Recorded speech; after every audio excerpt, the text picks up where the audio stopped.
ভুজঙ্গবাবু শুধু হাতে টাকা ধার দেবে না, একটা পয়সা ওর কাছে মা বাবার স্বামী। চেষ্টা করে দেখবে দোষ কি দাদা? যেমন ভাবেই হোক সদাদের টাকা তুমি আমাকে জোগাড় করে দাও।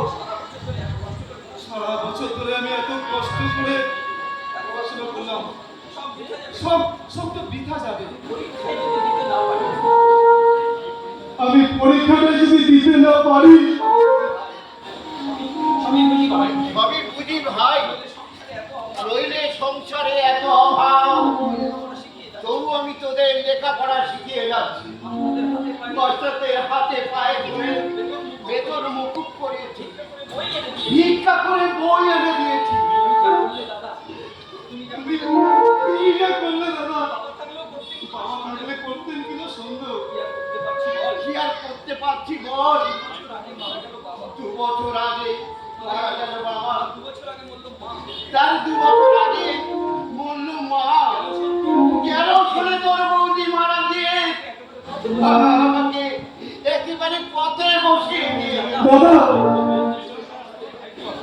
তোর বৌদি ছিল সংসারের লক্ষ্মী, জমি দিনের নেই, ভাত চাষ করে সংসার চালায়। আগে যা ধান পায় তাই দিয়ে ফেলে ভাবে কোন রকমে চালিয়ে দিচ্ছে। পরে বসে ঠোঙা বানিয়েছে, নয়তো কারোর বাড়ি ধান ফেলে কিছু কিছু রোজগারও করেছে। লক্ষ্মী? আরে না, কিসে আর কিসে সবার শিশে। লক্ষ্মী ওর মায়ের মতো দেখতে হয়েছে বটে, কিন্তু তার মতো কাজ কি করতে পারবে? দুটো ভাত ফুটিয়ে দিতে বেলা হয়ে যায়, ধান ভাঙবে তখনই বা ঠোকা বানাবে। লক্ষ্মী এবার 16 বছর পড়লো, তাই না দাদা? না রে না, 16 পার হয়ে 17 পড়েছে। গঠন বলে আরো বড় দেখায়। ওকে ওকে তুমি যদি আরো 2 বছর পড়াতে পারতে না, স্কুল ফাইনালটাও অস্ট্রেলিয়া পাস করে যেত। আমার কি অসাধারণ মানুষ, কিন্তু কি করবো বল? তোকে এই বিয়ে পর্যন্ত আনতে আমার বাড়িটা বন্ধ হলো। সুরেশটা ম্যাট্রিক পর্যন্ত পড়ে আর পড়লো না।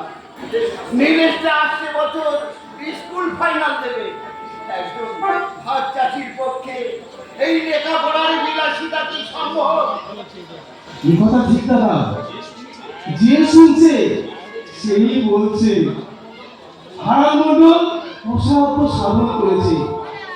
5 বছর বাদে এই চাষি পরিবার থেকে 3-4 জন গ্রাজুয়েট বেরোবে।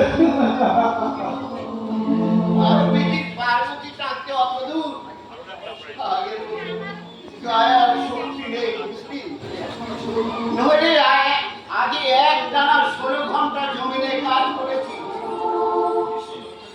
এ অঞ্চলে আমার মতো পরিশ্রমী মানুষ একজনও ছিল না, কিন্তু রোগে শোকে অনাহারে।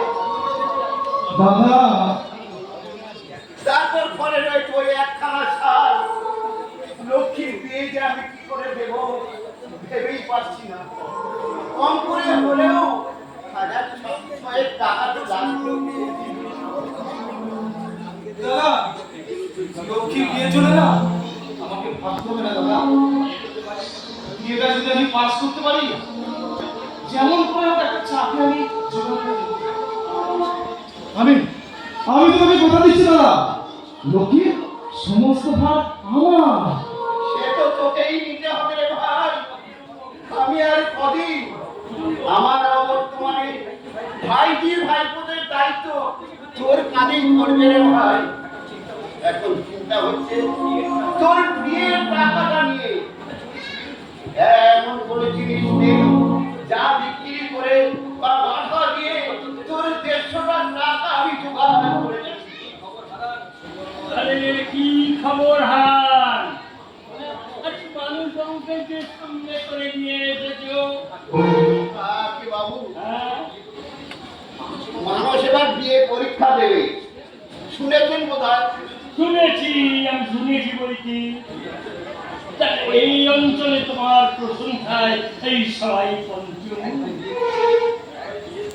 এক ভাই এই বিয়ে দিচ্ছে, আরেক ভাই স্কুল ফাইনাল দিয়েছে, আর এক ছেলে এই টেনে উঠলো, আর মেয়েটাকেও তো এই ক্লাস 8 পর্যন্ত পড়িয়েছো।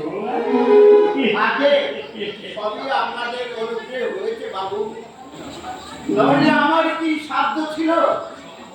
সরি ভাই, শীতলার দয়া, শীতলার দয়া।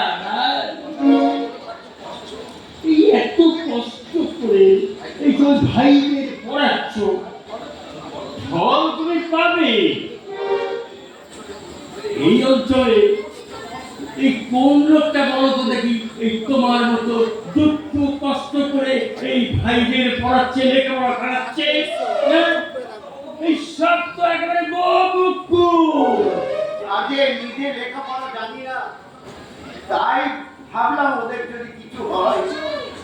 নিশ্চয়ই নিশ্চয়ই, আজ এই 4 দিন কাল পড়েছে, এই লেখাপড়া না শিখলে তো আর চলবে না। তা তোমার এই মেয়ের বিয়ে দিচ্ছ কবে গো? আগে ওটা একটু দেরি হবে। কেন কেন? বয়স তো এই কম হলো না, এই তো সময়। হ্যাঁ? আগে আজকাল 19-20 বছরের আগে কেউ মেয়ে বিয়ে দেয় না। আর এটা শুধু শহরে নয়, গ্রামেও তাই আজকাল হচ্ছে। বাল্য বিবাহের মানসিকতা এখন আর নেই। তা অবশ্য ঠিক, তবে টাকা পয়সার প্রয়োজন বাবু, শুধু আগে কে আমার মেয়েকে ঘরে নেবে? দেখতে শুনতে খুবই ভালো, লেখাপড়াও শিখেছে, কিন্তু কম করে হলেও 1000 টাকা তো চাই। কিন্তু তাছাড়া ঘরে আর অন্য কোনো মেয়ে ছেলে নেই। এখনই লক্ষ্মীর বিয়ে দিলে রান্না বান্নার অসুবিধা হবে। দাদা মাঠে কাজ করলে ঘরে রান্না বান্না করে দিতে। তা যা বলেছ। আর এই 5 বছর ধরে আমি তো এই জায়গায় জ্বলে পড়ছি। এই হাত পুড়িয়ে রেখে এই খাবার চেয়ে উপোস করে থাকা অনেক শান্তি বুঝলে। আগে হরির বউ নাকি আপনাকে রেখে দিচ্ছে। আরে দিচ্ছে দিচ্ছে, সে হচ্ছে ওই তোদের সাপ বলে মেটাবার স্বামী। এই নিজের পরিবার থাকলে তোমাকে যতটা তোয়াজ করবে বুঝলে, এই বাইরের মেয়েরা কি কাজ করবে? আমি তো রান্না বান্নার জন্য একটা ঝিটাকও রাখতে পারি। ভগবান তো আপনাকে প্রচুর দিয়েছে।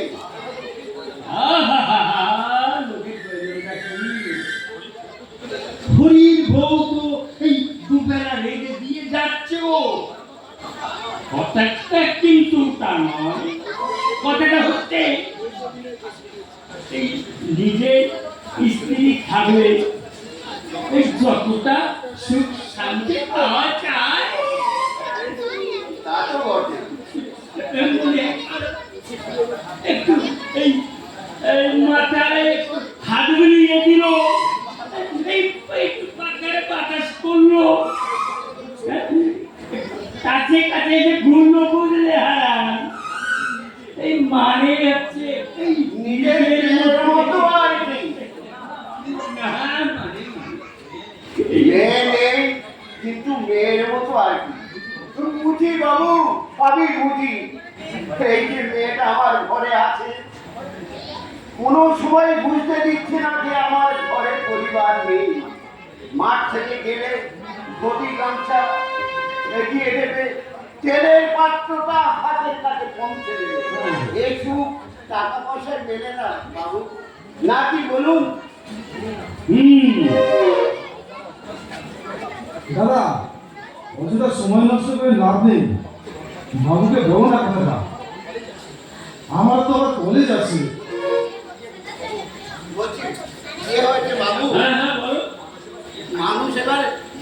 ফাইনাল দেবে ফি দাখিল করতে নাকি 150টা টাকা লাগবে।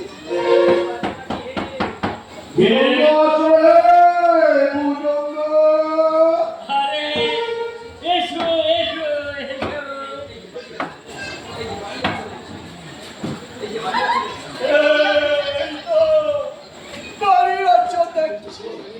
বসো বসো তরালি, এই বসো।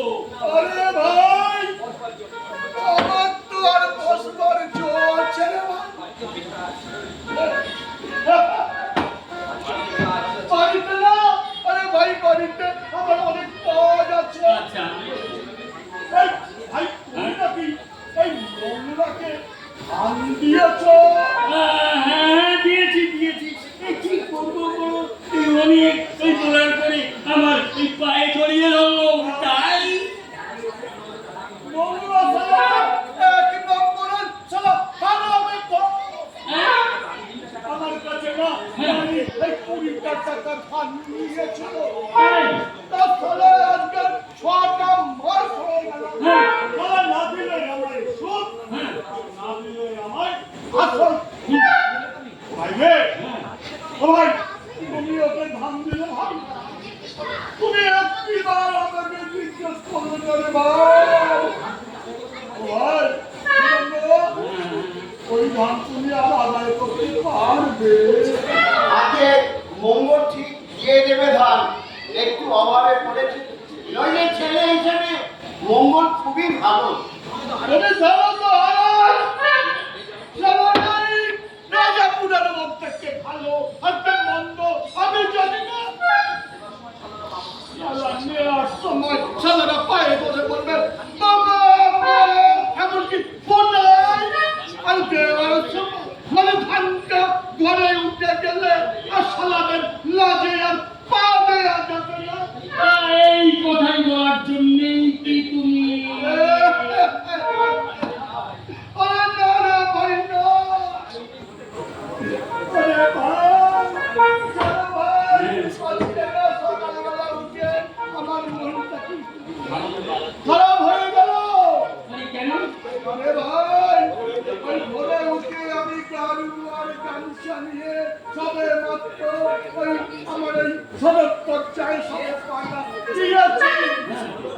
আর দেখি কি সবাই অঘর, ওই সবাই অঘর বিয়ে করে বউ নিয়ে চলেছে। বউটা চমৎকার দিয়েছে। তবে কি হবে ভাই, কোনটা পছন্দ হয় বটে, কিন্তু দেখতে মানে ওই গরমটা গরম মানে নিয়ে আর কি। আচ্ছা অটোটা কি বলতো? আরে ওই যে আমার বাড়ি মানে ওই পাড়ায় ওই মানে ওই অদর হাওড়ার ওই শালা মানে স্কুলে একসঙ্গে পড়েছি। ওই শালা এই নিয়ে চারবার বিয়ে করছে। হ্যাঁ, জানো ভাগ্যবানে বল মরে। ওরে ভাই, 2 বছর অন্তর, 2 বছর অন্তর দেখো বউ আনতে ও গোদার সে তো আমার চেয়েও বুড়ো। বুঝলে ভাই, ও শালাই আমাদের থাকতো। আরে ও করেছে, ওই শালা করেছে। আমার কি টাকা পয়সা কম আছে? ওর তবু তিন পক্ষের না, এই 2 করে ছেলে আর মেয়ে। জানো ভাই, আমার তো পিতৃ চট্টার কেউ নেই। তুমি তো বিয়ে করলেই পাও। ওরে ভাই, সেই জন্যই তো আমি তোমার বাড়িতে এসেছি। ভাই, বুঝলো? বিকেলবেলা না আমার সঙ্গে তোমাকে যেতে হবে।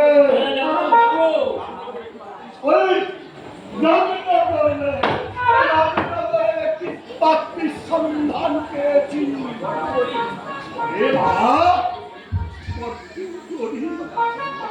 তবে আছে একটা বিধবা মা, আর ঠিক ওই 16 বছরের